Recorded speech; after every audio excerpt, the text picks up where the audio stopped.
destaque no Panorama CBN, Moraes pede que julgamento do caso Marielle no STF seja marcado. Corte ainda busca consenso sobre limitar impeachment de ministros. Comissão da Alerj avalia a prisão do presidente da Casa, Rodrigo Bacelar, hoje. Susto no avião. Passageiros foram retirados de voo após incêndio em equipamento no aeroporto de São Paulo. Estados Unidos orientam americanos a deixar a Venezuela de imediato. E a FIFA sorteia hoje grupos da Copa do Mundo de 2026. Panorama CBN. Oi, tudo bem? Eu sou Bianca Santos e esse é o Panorama CBN da manhã de sexta-feira, 5 de dezembro de 2025. Eu te conto em menos de meia hora as notícias mais importantes do Brasil e do mundo. Vamos juntos. Começo contando que o ministro Alexandre de Moraes pediu que a primeira turma do Supremo Tribunal Federal marque a data do julgamento dos réus acusados pelo assassinato da vereadora Marielle Franco e do motorista Anderson Gomes.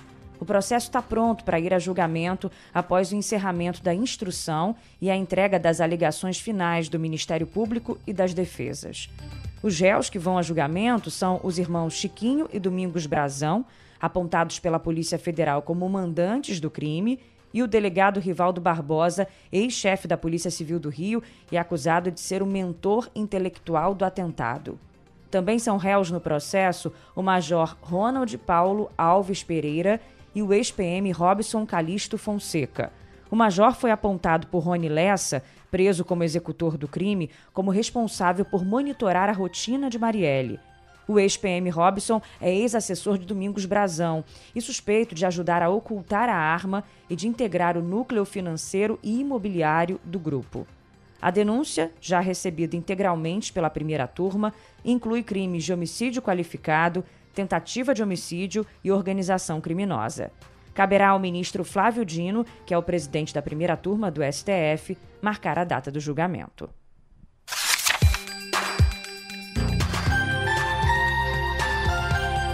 No Rio de Janeiro, a Comissão de Constituição e Justiça da Assembleia Legislativa começa a analisar hoje a prisão preventiva do presidente da Casa, Rodrigo Bacelar. O caso deve ser levado ao plenário da Alerj na segunda-feira e a previsão é que ele deve ser solto por ampla maioria, até porque tem muito apoio o Rodrigo Bacelar. O parlamentar passou a segunda noite na Superintendência da Polícia Federal do Rio, numa sala de 4 metros quadrados. Segundo a Polícia Federal, o presidente da Alerj vazou informações sobre uma operação policial contra o ex-deputado TH Joias, acusado de ligação com o Comando Vermelho.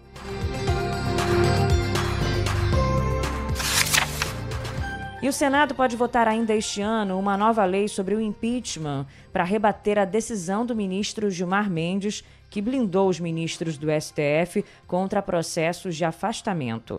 Ontem, o decano negou um pedido da Advocacia Geral da União e manteve a decisão que dificulta o impeachment de integrantes da Corte. Na quarta-feira, Gilmar Mendes tornou prerrogativa exclusiva da Procuradoria-Geral da República a apresentação de denúncia contra o ministro do Supremo por crime de responsabilidade. O magistrado também ampliou para 2/3 do Senado o quórum para aprovar o impeachment de um integrante do STF. Nos próximos dias, então, o Senado deve discutir um projeto apresentado em 2023 pelo senador Rodrigo Pacheco, do PSD de Minas Gerais. Essa proposta foi debatida ao longo daquele ano, mas está parada. A estratégia do presidente do Senado, Davi Alcolumbre, é colocar o projeto em votação ainda antes do recesso parlamentar. O relator do texto é o senador Everton Rocha, do PDT do Maranhão. Desde 2020, foram protocolados no Senado 99 pedidos de impeachment contra ministros do STF. Foi isso que motivou o ministro Gilmar Mendes a tomar a decisão. O ministro Alexandre de Moraes, só ele, é alvo de 56 pedidos, principalmente por causa do inquérito das fake news e do processo da trama golpista, que condenou Jair Bolsonaro a 27 anos de prisão, Também há 12 pedidos de afastamento do ministro Gilmar Mendes, 8 de Flávio Dino, 8 contra Carmen Lúcia, 7 contra Dias Toffoli, 7 contra Edson Fachin, 3 contra Cristiano Zanin, 3 contra Luiz Fux, 2 contra Cássio Nunes Marques e 1 contra André Mendonça. Agora, apesar de uma defesa pública do ministro Flávio Dino ao Gilmar Mendes nesta quinta-feira, a decisão monocrática do Gilmar Mendes não é consenso ainda entre magistrados da Corte. O tema será levado ao plenário virtual a partir da próxima sexta-feira, quando eles vão avaliar se é correto limitar a Procuradoria-Geral da República à apresentação do pedido de impeachment contra ministros. Lembrando que hoje qualquer cidadão pode protocolar a denúncia. Para parte dos ministros ouvidos em caráter reservado pelo jornal o Globo, a decisão de Gilmar foi equivocada e a consequência direta foi a piora na relação entre o Legislativo e o Judiciário. Apesar disso, alguns desses ministros compreendem que a lei do impeachment, em vigor desde 1950, está defasada e que as regras precisariam de ajustes, mas não necessariamente a partir de uma intervenção do Supremo, e sim por meio de um processo negociado. O gesto ao Senado feito pelo advogado-geral da União, Jorge Messias, pedindo que o ministro Gilmar Mendes reconsidere a decisão dele, não teve, por hora, o efeito esperado. Na quinta-feira, o presidente da Casa, senador Davi Alcolumbre, disse que não analisou a manifestação da Advocacia-Geral da União. Lembrando que Jorge Messias enfrenta dificuldade para conquistar os 41 votos necessários no Senado para confirmar a indicação dele para o STF. E o nome defendido por Alcolumbre era do senador Rodrigo Pacheco, né? O próprio Gilmar Mendes, que rejeitou o pedido de reconsideração da Advocacia-Geral da União, alfinetou Messias no despacho que ele fez na quinta-feira. O ministro destacou o fato de a AGU não ter se manifestado antes da decisão, mesmo tendo sido provocada. Gilmar afirmou ainda que não existe formalmente um pedido de reconsideração e que a AGU usou um expediente informal, não previsto na lei. Ou seja, essa medida tomada por Jorge Messias não pegou bem nem para o Senado, nem para o STF. Lembrando que ontem o líder do governo no Senado, Randolfo Rodrigues, confirmou que a sabatina de Jorge Messias para a vaga no STF vai ficar para 2026. Questionado sobre a data, o presidente do Congresso, Davi Alcolumbre, se limitou a dizer que a Casa votará neste fim de ano só o orçamento. Ele chegou a marcar a sabatina de Messias para o dia 10 de dezembro, né? Mas depois cancelou, sob a justificativa de que o governo não encaminhou o nome oficialmente. E sobre o orçamento, o governo vai tentar aprovar esse assunto antes do recesso parlamentar. Com 5 meses de atraso, os deputados e senadores aprovaram ontem a Lei de Diretrizes Orçamentárias, que dá as bases para a elaboração do orçamento do ano que vem, né, da peça orçamentária. E o detalhe importante na história, o Congresso impôs ao governo a obrigação de pagar ao menos 65% das emendas impositivas em ano eleitoral. Isso equivale a 26 bilhões de reais. O projeto de lei de diretrizes orçamentárias de 2026 permite que o governo também possa perseguir o piso da meta fiscal e não o centro. Na prática, isso vai representar espaço extra para gastos em ano eleitoral. Em acordos com o governo, os parlamentares incluíram na LDO um dispositivo que permite retirar até 10 bilhões da meta de déficit das estatais. Essa medida aí abre caminho para que os Correios, que estão em grave crise, tenham um prejuízo maior no próximo ano, sem afetar as demais despesas do governo federal. Os Correios buscam um empréstimo de 20 bilhões de reais de bancos, né, com aval do Tesouro Nacional. Bom, a LDO, aprovada pelo Congresso, também incluiu um artigo que autoriza o governo Lula a doar bens, valores e benefícios, mesmo durante o período eleitoral. Na prática, o artigo permite que o Planalto continue distribuindo cestas básicas, equipamentos e outros bens financiados diretamente pelo Executivo ou por emendas parlamentares. O texto aprovado também estabelece que o fundo partidário será corrigido conforme as regras do arcabouço fiscal, tomando como base o valor de 2016. O valor total previsto para o fundo eleitoral do ano que vem é de quase 5 bilhões de reais.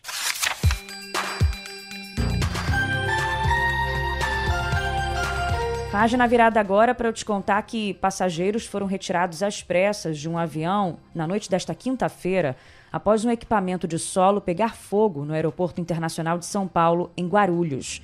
Ninguém se machucou, ainda bem. Esse voo sairia de São Paulo com destino a Porto Alegre, segundo nota da companhia. Mas os passageiros tiveram que deixar a aeronave logo após o embarque. A Latam informou que a fumaça gerada pelo equipamento acionou os protocolos de segurança. E aí, as pessoas foram retiradas da aeronave pela ponte de embarque e pela escorregadeira, todos com a ajuda de funcionários treinados para esse tipo de situação. Ainda de acordo com a Latam, o equipamento que pegou fogo é de uma empresa terceirizada. Em vídeos do momento do incêndio, é possível ver que as chamas estão bem perto da aeronave. E o susto foi ainda maior porque o voo estava lotado. A Latam informou que 159 passageiros desembarcaram em Porto Alegre às 2h54 da manhã desta sexta-feira. Outros 10 restantes viajarão em outros voos da Latam ou por via terrestre.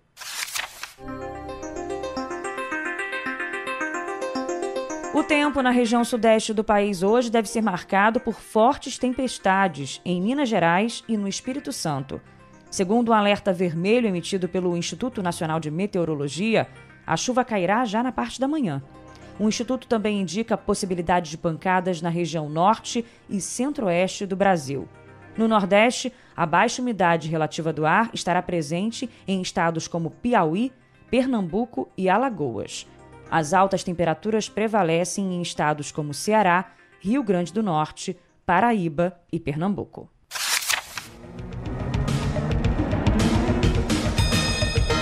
Agora vamos aos destaques internacionais. Os Estados Unidos emitiram um aviso para que cidadãos americanos deixem a Venezuela imediatamente. O governo Donald Trump reforçou o alerta contra viagens a Caracas, enquanto aumenta a pressão militar sobre a ditadura de Nicolás Maduro. O aviso está no nível mais alto e aponta riscos como detenção ilegal, tortura, terrorismo, sequestro e aplicação arbitrária das leis locais. No final de semana, o presidente Donald Trump já tinha dito nas redes sociais que todos deveriam considerar o espaço aéreo venezuelano fechado. E na Venezuela, o presidente Nicolás Maduro confirmou que conversou por telefone com Donald Trump na semana passada. E durante um programa de TV, o líder chavista arriscou um portunhol para pedir apoio do povo brasileiro e agradeceu ao MST por receber um boné do movimento. A vitória nos pertence. Viva a unidade do povo Brasil. Viva a unidade com o povo venezuelano. Povo do Brasil, pendente, a la calle, a apoiar Venezuela em sua luta por la paz e soberania. Eu falar para vocês toda a verdade. Temos direito à la paz. Com soberania, que viva do Brasil. E no meio do clima de tensão, ontem o governo dos Estados Unidos fez um novo ataque contra uma embarcação no Oceano Pacífico, próximo à costa da América Latina. A ofensiva matou 4 pessoas. Desde setembro, os Estados Unidos já bombardearam mais de 20 barcos no Oceano Pacífico e no Caribe, o que resultou em 87 mortes. Segundo o governo americano, as embarcações transportavam drogas, mas até agora não foram apresentadas provas. E o presidente Donald Trump planeja anunciar que o processo de paz na faixa de Gaza está entrando na segunda fase. O republicano também pretende revelar qual será a estrutura de governança na região antes do Natal. A informação foi confirmada pelo site americano Axios, dedicado à cobertura política no país. Morreu nesta quinta-feira Cary Hiroyuki Tagawa, ator japonês que atuou em vários filmes como Mortal Kombat, Planeta dos Macacos e Sempre ao Seu Lado. A família do ator publicou nas redes sociais que a causa da morte foi um derrame e lamentou a perda. O comunicado diz que a morte foi pacífica, cercado pelos familiares, e agradece aos fãs. Diz que a alma do ator viverá para sempre por meio das memórias e do apoio de todos. A família pede privacidade enquanto atravessa o período de luto. Olha só, uma reportagem do G1 chama atenção hoje para as decisões do Papa Leão XIV nos primeiros meses do papado, que reacenderam polêmicas dentro e fora da Igreja Católica. Em documentos recentes, a instituição abordou temas como o papel de Maria, relações poliamorosas e sexualidade no casamento. No início de novembro, o Vaticano reforçou que Jesus é o único Salvador e desaconselhou o uso do título corredentora para Maria. Segundo a Igreja, a orientação, aprovada pelo Papa Leão XIV, buscava evitar interpretações equivocadas sobre a devoção mariana e encerrar um debate que dividia teólogos há décadas. Um outro decreto criticou a poligamia e o poliamor. O texto defende que um cônjuge é suficiente e incentiva os fiéis a manterem um compromisso vitalício entre homem e mulher, sem mencionar uniões homoafetivas. E ainda, uma nota doutrinal divulgada apresentou uma abordagem inédita sobre sexualidade. O documento reconhece que há uma finalidade unitiva da sexualidade, enfatizando que os atos sexuais não se limitam a assegurar a procriação, mas contribuem para enriquecer e fortalecer a união única e exclusiva e o sentimento de pertencimento mútuo. A orientação reforça a defesa da monogamia, mas amplia a compreensão sobre a dimensão afetiva do sexo. E para fechar, nessa semana, uma comissão interna do Vaticano votou contra a ordenação de mulheres como diáconas. Apesar da negativa, o órgão afirmou que a decisão não é irreversível. Em nota, a Igreja Católica afirma que não descarta a admissão de mulheres ao diaconato, mas diz que atualmente não é possível formular um juízo definitivo, como no caso da ordenação sacerdotal. Desde que assumiu o papado, o Papa Leão XIV tem indicado que não deve avançar muito em questões de gênero dentro da Igreja. Ainda no noticiário internacional, mas entrando também no espacial, eu te conto que uma galáxia gigante de 12 bilhões de anos foi descoberta e levantou novas questões sobre a teoria do Big Bang e a formação do universo. A estrutura foi identificada por astrônomos da Índia e tem 1/3 do tamanho da Via Láctea e 10 bilhões de estrelas. A descoberta contrasta com a visão dominante entre especialistas de que o período logo após o Big Bang teria sido marcado por galáxias pequenas, irregulares e caóticas. As observações sugerem que o universo primitivo pode ter sido mais eficiente e organizado na formação de estruturas complexas.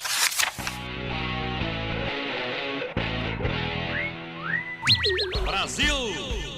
A FIFA sorteia hoje os 12 grupos da primeira fase da Copa do Mundo de 2026, que começa no dia 11 de junho no estádio Azteca, na Cidade do México. A cerimônia hoje começa às 14h pelo horário de Brasília, em Washington, com a presença do presidente americano, Donald Trump. Será a primeira Copa com sede tripla, organizada pelo Canadá, Estados Unidos e México.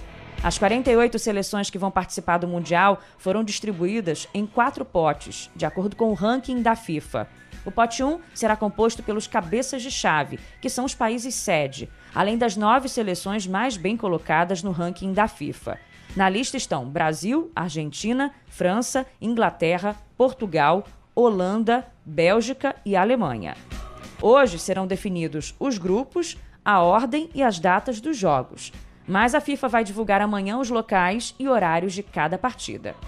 A CBN transmite o sorteio a partir das 14h, hora de Brasília. Carlos Eduardo Éboli, Gabriel Dudziak, Michele Silva, Rafael Prats e Leonardo Dai vão trazer todos os detalhes da cerimônia que abre a maior Copa do Mundo da história na CBN. No Campeonato Brasileiro, o Palmeiras ficou com o vice-campeonato, mesmo sem entrar em campo ontem. No encerramento da penúltima rodada, o Cruzeiro cedeu o empate por 2-2 com o Botafogo no Mineirão e perdeu a chance de tomar o segundo lugar do time paulista. Com o resultado, o Cruzeiro chegou a 70 pontos e já está classificado para a Libertadores. Com 60 pontos, o Botafogo está na 7ª posição e vai brigar na última rodada por uma vaga direta na fase de grupos da Libertadores. Bahia e Fluminense são os rivais nessa disputa. E o extracampo, o atacante Bruno Henrique do Flamengo vai responder por estelionato sob a acusação de ter forçado aquele cartão amarelo no jogo contra o Santos no Brasileirão de 2023. Ele já é réu por fraude em competição. A inclusão do novo crime ocorreu após a Justiça do Distrito Federal aceitar recurso do Ministério Público do DF e Territórios. Como precedente favorável, o STF decidiu nesta semana que provocar cartões para favorecer apostas não configura manipulação de jogo. O entendimento veio do voto do ministro Gilmar Mendes no caso de Igor Cariús, acusado de forçar cartão amarelo no Brasileirão de 2022 em troca de R$30 mil. E assim vamos encerrando o Panorama CBN desta sexta-feira. Mas não sem antes dar uma passada aqui pelo meu Instagram, também pela caixinha de comentários do Spotify. E eu encontrei a Michele Cristina, que disse que o Panorama está no topo da retrospectiva dela. E também muita gente, como eu falei ontem, que me marcou lá pelo Instagram, colocando o Panorama no topo também. Por exemplo, Ricardo Webert, Mariana Campos, a B Neves Consultoria, esse é o perfil dela. Também a Bianca Machado, Tom Girame, Cadiane Lanes, Ingrid Seramin, Eduardo Moura, Christian Nascimento, Cacá Monteiro, Jean Ricardo. E assim vai, hein? Por aí vai. Obrigada mesmo, pessoal. O Matheus, de Campo Maior, no Piauí, pediu para mandar um abração para a cidade dele. Abraço enviado, Matheus, para todo mundo aí de Campo Maior. A Marcela Duane, que é de Piranguçu, Minas Gerais, disse que trabalha no mercado financeiro e ouve todos os dias o Panorama. Falou que é uma super ajuda para ela ficar bem informada no dia a dia. E para fechar, tem o César Augusto Ramos, que pediu, Laerte Afonso, para te deixar com um sorriso de orelha a orelha, o hino do Flamengo cantado por Tim Maia. Única canção possível para hoje depois de 2 títulos na mesma semana, né? Vamos combinar. Uma vez Flamengo, sempre Flamengo. Flamengo sempre eu hei de ser. É o maior prazer vê-lo brilhar, seja na terra, seja no mar. Vencer, vencer, vencer. Uma vez Flamengo, Flamengo até morrer.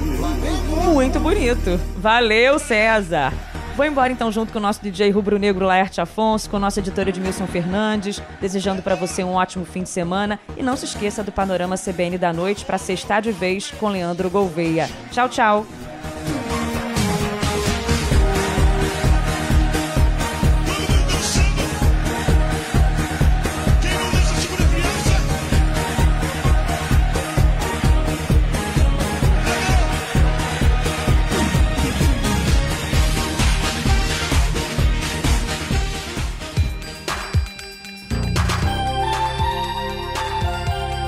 Panorama CBN.